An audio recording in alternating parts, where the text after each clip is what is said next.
प्यारे बच्चों, आप सभी का स्वागत है हमारे YouTube channel physics with Vikas sir में। आज हम लोग बात करने वाले हैं चैप्टर 5 जिसका नाम है इलेक्ट्रिक करंट। तो इसमें सबसे पहला हमारा टॉपिक आता है वैद्युत धारा। आगे बढ़ने से पहले हम चाहते हैं कि आप सभी लोग क्लास 12 के सभी बच्चों को हमसे जोड़िए और इसके साथ ही साथ चैनल को सभी लोग सब्सक्राइब कर लीजिए ताकि हमारे वीडियो का अपडेट आप सभी तक टाइम टू टाइम पहुँचता रहे। अगर हम बात करें बेटा वैद्युत धारा क्या होती है, तो इससे पहले हमें पता होना चाहिए वैद्युत क्या होता है और धारा क्या होती है। वैद्युत का मतलब आपने सुना होगा आवेश से, जिसको हम चार्ज भी कहते हैं।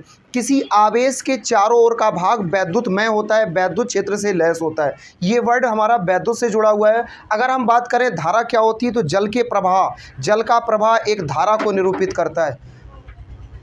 सुना है आपने, जल का प्रवाह। तो यहाँ पे इससे हम रिलेशन इसका निकाल सकते हैं, यानी किसी चीज़ का फ्लो होना, किसी चीज़ का बहना वैद्युत धारा है। कैसे, देखो जैसे अगर हम बात करें कि आवेश क्या होता है, क्योंकि हमें वैद्युत धारा समझने से पहले आवेश के बारे में पता होना चाहिए, क्योंकि आपने इसकी परिभाषा पढ़ी होगी।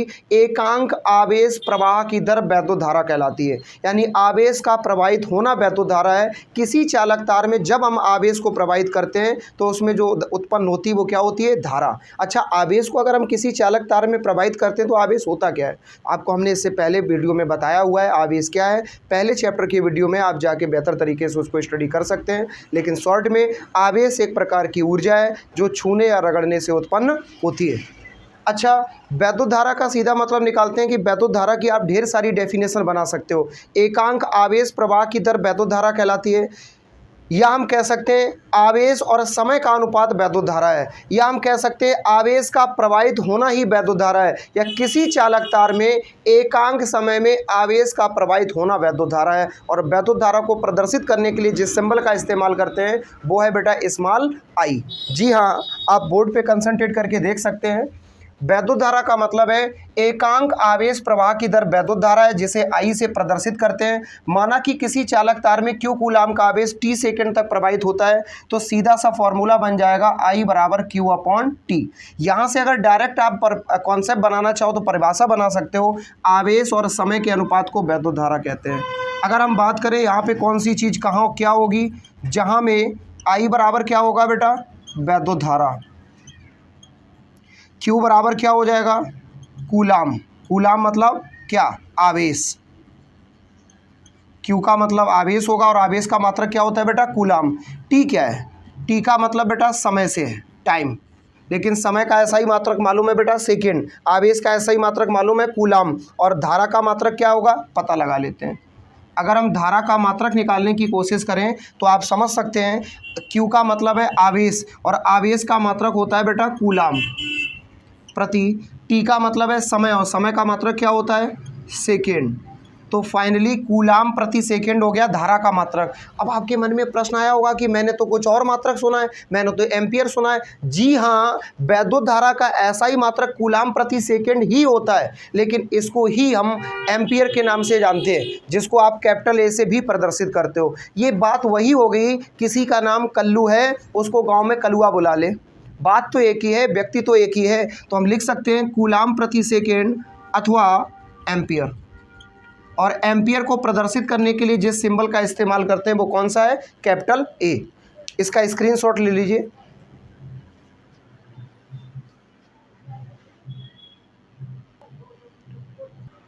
बच्चों, उम्मीद है कि आपने स्क्रीनशॉट ले लिया होगा।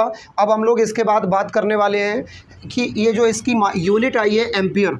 एक क्वेश्चन एक नंबर में पूछ लिया जाता है कि एक एम्पियर से क्या तात्पर्य है। तो बेटा अब हम बात कर लेते हैं कि एक एम्पियर होता क्या है। तो अभी आपने जो बेसिक सी फॉर्मेट पढ़ी है कि एम्पियर तो एक मात्रक था, तो उसमें एक वर्ड जो जोड़ दिया गया है, इससे ये खुद परिभाषा बन गई। तो इसकी परिभाषा हम बनाएंगे, देखो कैसे बनाएंगे। सबसे पहले हम बेसिक कॉन्सेप्ट जानते हैं।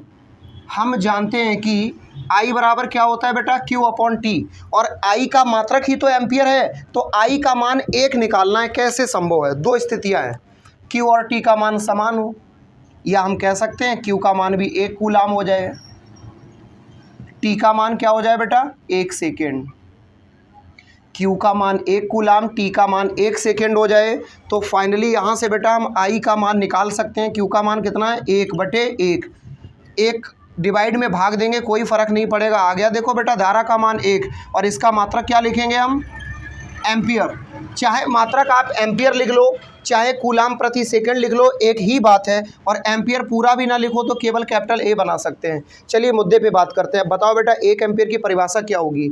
हम सीधी सी बना सकते हैं, यदि किसी चालक तार में 1 कूलाम का आवेश 1 सेकंड तक प्रवाहित किया जाए तो चालक तार में उत्पन्न धारा 1 एम्पियर होगी। जी हाँ, आप इसकी परिभाषा लिख सकते हैं। यदि किसी चालक तार में 1 कूलाम का आवेश 1 सेकंड तक प्रवाहित किया जाता है तो चालक तार में जो प्रवाहित धारा होगी वो 1 एम्पियर होगी।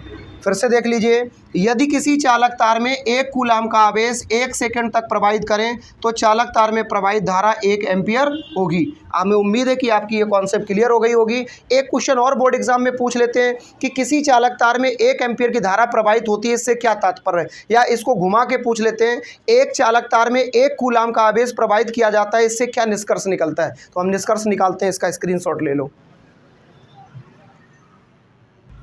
देखो बेटा, इसके आगे की कॉन्सेप्ट में देखते हैं। सिचुएशन में बोला गया है कि एक चालक तार में 1 कूलाम का आवेश प्रवाहित होता है। तो जानकारी के लिए आपको बता दें, अगर किसी चालक तार में 1 कूलाम का आवेश प्रवाहित हो रहा है तो इससे क्या मतलब है? तो आपने पहले चैप्टर में पढ़ा होगा कि 1 कूलाम आवेश में इलेक्ट्रॉनों की संख्या क्या होती है। मतलब अगर किसी तार में आवेश बह रहा है तो कंटिन्यू उसको आवेश दिया जाता है। आवेश कोई बोरी में भरी हुई वस्तु नहीं कि उसको एक बार पलट दिया गया, ख़त्म हो गया। ये कंटिन्यू उसमें फ्लो किया जाता है। मतलब समझिए कि जैसे कि 1 कूलाम आवेश है, मैंने सिचुएशन ये दे दी, ये हमने मान लिया बेटा एक चालक तार है। इस प्रकार से इस चालक तार को बाहर से 1 कूलाम का आवेश दिया जा रहा है। इससे क्या तात्पर्य है? 1 कूलाम आवेश में इलेक्ट्रॉनों की संख्या निकालो, फिर बताते हैं। लिखेंगे, हम जानते हैं, क्या जानते हैं कि अगर Q बराबर 1 कूलाम है तो N का मान निकाल लेते हैं। तो Q बराबर सूत्र क्या होता है बेटा? Ne। बताओ बताओ बताओ। अब कहोगे Q कहाँ से आ गया? 1 कूलाम अगर दिया गया है तो Q का मान 1 कूलाम रखा, इसमें इलेक्ट्रॉनों की संख्या N का मान हम निकाल लेते हैं। क्यों निकाल लेते हैं, 1 मिनट बाद बताएंगे। Q बराबर सूत्र क्या होता है? Ne। अगर N का मान हमें निकालना है तो Q और E का मान पता होना चाहिए, जिसमें Q का मान दिया गया, E का मान बच्चा बच्चा जानता है, कांस्टेंट होता है। Am right? ये 19 है लाला। इसके बाद बेटा अगर हम N का मान निकालेंगे तो E हमारा कहाँ आ जाएगा? डिवाइड में। Q upon E equal N, इसे इंटरचेंज करके लिखेंगे N equal Q upon E। Value put up करो। Q का मान कितना है? 1। E का मान कितना है? 1.6 इंटू 10⁻⁻19। फाइनली कैलकुलेशन करते हैं, पॉइंट हटाओ। N बराबर 1 की जगह क्या हो गया? ऊपर 0, दशमलव हटाया 0 हो गया। -19 ऊपर जाएगा बेटा, प्लस का 19 हो गया। डिवाइड में क्या बचा? 16। Am right? अब बेटा 10 छोटी संख्या है, 16 बड़ी संख्या है, 1 0 उधार ले लो। 100 गुणे 10 की घात 18 बटे में क्या बचा? 16। 1 0 यहाँ से कम हो गई, यहाँ आ गई। अब बेटा 100 में आप 16 का भाग दे लो। बचपन में चलो, 100 में 16 का भाग, 16 छिक्का 96, कितना बचा? 4। यहाँ दशमलव लगाएंगे, 0 बढ़ाएंगे, 16 दूनी 32, कितना बचा? 8। एक बार दशमलव लगाए तो 0 बढ़ाई जा सकती है, 16 80, कितना आ गया? फाइनली N का मान आ गया 6.25 इंटू 10⁻18।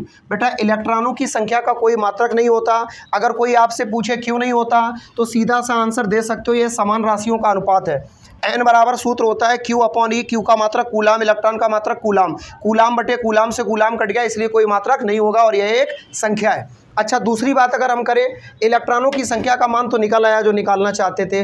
अब बताओ, एक चालक तार में 1 कूलाम का आवेश प्रवाहित होने से क्या होता है? तो होता यह है कि अगर किसी चालक तार में 1 कूलाम का आवेश अर्थात 6.25 इंटू 10⁻18 इलेक्ट्रॉन प्रति सेकेंड प्रवाहित हो रहे हैं, इसका बेटा सीधा मतलब है इतने ही इलेक्ट्रॉन इससे बाहर भी निकल रहे हैं, क्योंकि इसके अंदर एकत्रित तो हो नहीं रहे होंगे, कंज्यूम करते हैं। अगर इलेक्ट्रिसिटी कहीं फ्लो हो रही है, अगर आ रही है, एक स्रोत से आ रही है तो दूसरे स्रोत से हम उसका उपयोग भी तो करते हैं। वायर में क्या करंट स्थिर रहता है? वो तो मूवमेंट करता रहता है, एक सिरे से आता है तो दूसरे सिरे से उसका उपयोग होता रहता है। इस कॉन्सेप्ट को आप स्क्रीनशॉट ले लीजिएगा।